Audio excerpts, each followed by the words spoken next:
Hello everyone, and welcome back to a Siphon Plays video. So, it has been quite a while since I last did a video. I know I had planned on doing a video of Halo Infinite's campaign, but to be honest, that game's campaign, it's not bad. It's more fun than Halo 5's campaign, but the story is equally as dumb, but for different reasons. And I've also been really busy with school, specifically college. I'm actually on the programming classes side of things right now, so, that's fun. And, the state of the world has not been particularly pleasant, to put it lightly, so I'm just going to do a quick Let's Play of Chromehounds, as it were. Chromehounds is a mech game, third-person action mech game sort of thing, made by From Software, the same people that made Armored Core. And this was a predominantly multiplayer-focused title, and unfortunately, I've never actually gotten to play the multiplayer, sadly.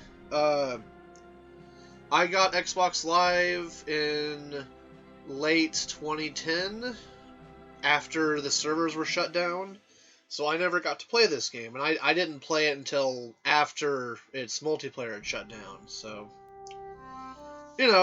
sad times. But I want to do a game, do a Let's Play. I am, however, not doing a new game, as it were. I am going to do the new game to show the cutscene, and then we're going to quit and load up a traditional save game data. No. So we're gonna let the cutscene play. Peace held the world in check with a tenuous grasp. Two of the world's superpowers faced off in lockstep, as mutual fear of nuclear war bonded them in a silent agreement for years. However, a single devastating calamity brought an end to that uneasy balance. Deeply rooted distrust and ignorance of one another led mankind down the foolish path to a third world war. 20 years have passed since that day. The endless warring and struggle has given birth to unprecedented weapons of war. These machines, those are Leopard ones, redefine the rules of battle, and there is no end to the destruction in sight. The long-lasting conflict resulted in a serious shortage of manpower.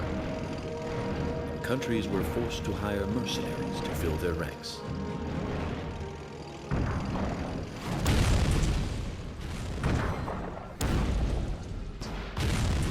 This gave birth to a new industry, further changing the rules of war. Backed by numerous military corporations, a single we never get access to that machine gun, that multi-barrel machine gun, which makes me sad. mercenary group, Rayzar, the scattered and homeless refugees who lost their homes in war, rallied to its banner and were trained as guns for hire.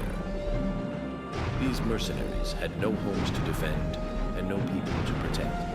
They merely fought to survive, and many simply to die fighting. Rayzar. That is such a badass name. Just to point out, the beginning of the game, the opening cutscene for the beginning of the game, the legs that the soldier type with the pile bunkers in the very opening cutscene of the game, you don't get access to those legs in just the campaign. It is one of many parts that were multiplayer exclusive. You earned them by completing missions in the multiplayer, and I think buying them as well, I want to say. I don't know for sure because I never got to play the multiplayer. So, unfortunately, we don't have a huge amount. I'm going to go ahead and cancel that and go to the title screen because I do have a 100% save file that I'm going to load up instead because I don't feel like going through the effort of basically getting a S rank for all the missions for the campaign. I don't feel like doing that. The game gives you all of the cutscenes even in the free play. So, we're going to do the tutorial. This is our borrowed hound. It's kind of a general purpose type mech. A couple of machine guns, a couple of sniper rifles, rocket launcher, and a couple of rifles. Let's begin. Excuse me.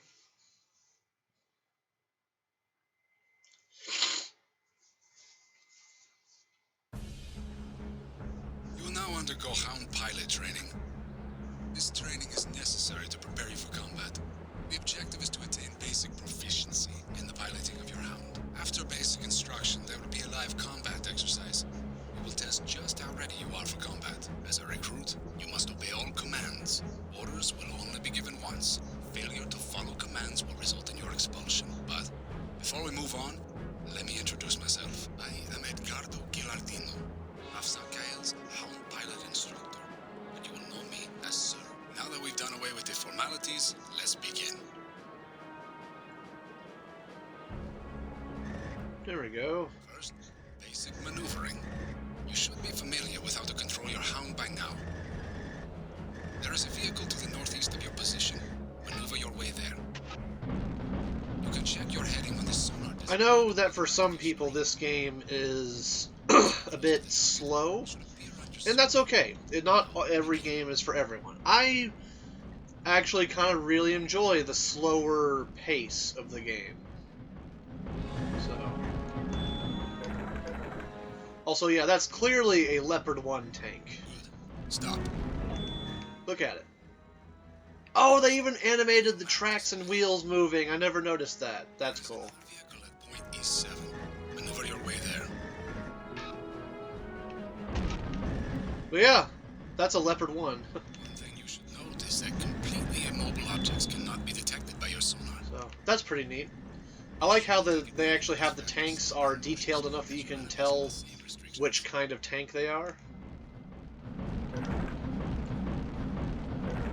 So, but yeah, this game is a bit on the slower side for some people, And unfortunately, it was not a financial success. So it was, even though it had a cult following, it never succeeded in sticking around.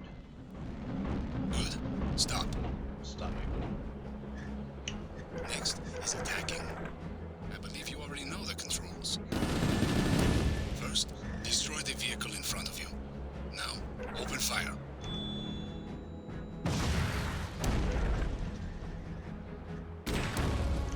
And goodbye, tanks. Cease fire. Your hound is equipped with 4 groups of weapons. The numbers 1 through 4 on the right side of your screen represent your various weapon groups. Excuse me. But yeah, I happen to enjoy this game. I'm really sad the multiplayer died. But there are still videos on YouTube showing what the multiplayer was like back in the day, so... Learn its characteristics. Destroy all the vehicles in the area. I recommend using all of your weapons to test out their capabilities.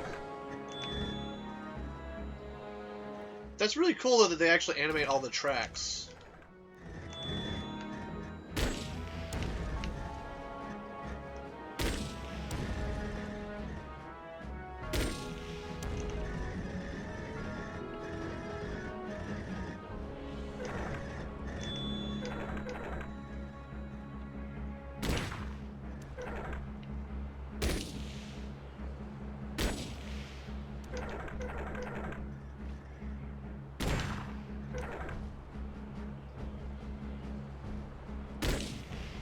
Lining up the shots can be a bit of a pain in the butt.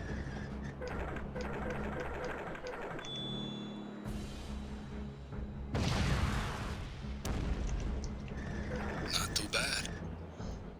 There we go. Finally, I will instruct you on communications. The tower-like structure you can see to the south is called a combus. It's basically a radio communications tower. Open your map display. The brightened area is your current communication range. This region is called DNA, or network area. Now, approach the combus to the south and stand by for further instruction.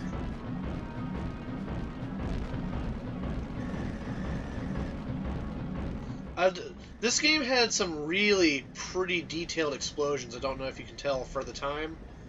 I mean, the explosions are pretty spot on. The way the joints of all the mechs work and everything is pretty cool. The weapons fire effects and all that are pretty neat.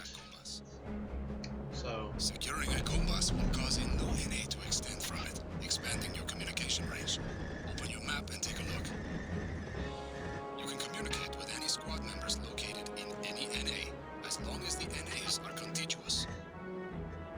While skills in operating alone are useful, the true value of a hound is in his or her ability to work as a team. Securing communication channels is an essential part. yeah. Thank you, Edgardo. Can we get on with this? Now the finale. Find all the targets deployed in this zone and destroy them. I'll be able to locate any targets within your NA. Once I confirm target locations, I will contact you. Securing as many combus towers as you can will not only allow your team to work efficiently, but it will also help you to avoid surprises. Yeah, this build here, specifically that we're playing as for the starter mech, would be considered like a soldier general purpose build. Now begin. There'll be other builds that you can... Point G6. Target sighted at point H8. G6.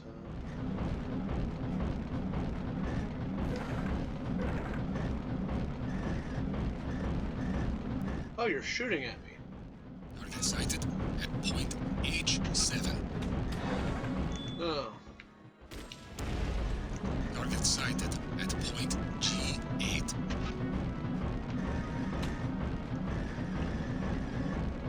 Oh, okay.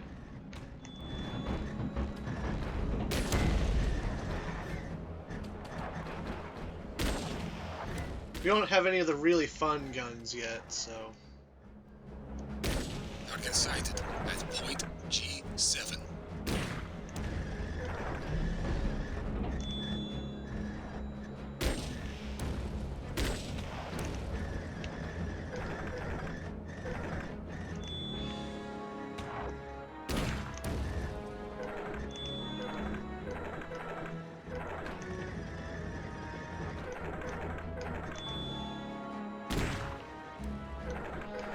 Although they don't have the tank turrets animated to shoot at me, so... Or maybe it's just kind of out of range. Hold on. Let's test this theory. Do you aim and point at me? Yes, you do! Hallelujah! Destruction of all targets confirmed. There you go. Well. It's been a while since I instructed someone who performed as well as you. Oh, that means we got S rank. So he does actually have different dialogue at the very end of each tutorial mission, depending on how you do. If you do really well, he says, you know, you'll be really good and blah, blah, blah, blah. And if you do poorly, he'll say, maybe you're not so good with this role and blah, blah, blah, blah. But, Very well. You're dismissed. yeah. S rank for the first one, which I've already done, but, you know.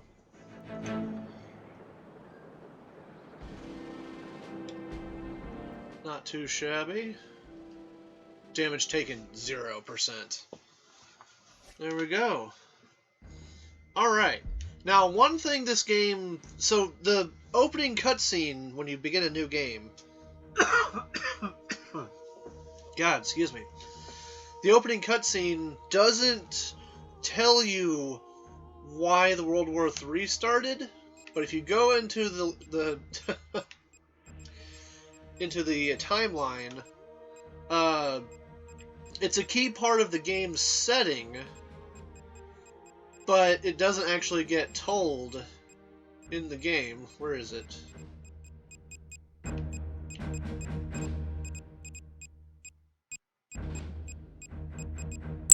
Where is it? The solar flare enlargement phenomenon. This is a key part of the game's setting that's not really ever explained, except for in like some of the side files and stuff. Basically, the sun not exploded, but it had like giant solar flares that basically supercharged the upper atmosphere of the Earth and made it so that anything that flies above a certain altitude gets fucking fucked by like the electromagnetic radiation and shit. And this causes and basically makes it so that nuclear weapons just don't work, which is why World War III happens. Now we have like just all sorts of files here. Rav Sukai.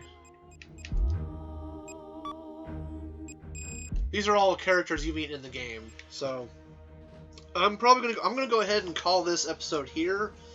I know it's a bit short. This is going to be a pretty short Let's Play, honestly. From here, each of the next episodes are going to focus on each of the campaigns. So the next episode will be doing the Soldier campaign. The episode after that will be the Sniper campaign, and then the Defender campaign, and so on and so forth. Depending on the length, a couple of the later campaigns might be split up into 2 episodes. Depends on how long I decide to take them.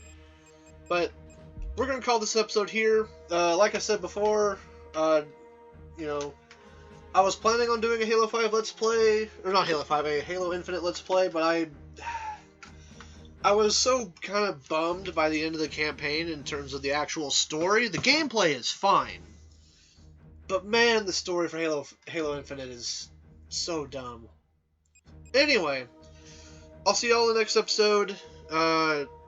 And I am doing well, health-wise. I've just been busy with IRL stuff in school. So, y'all take care, and I'll see y'all next time.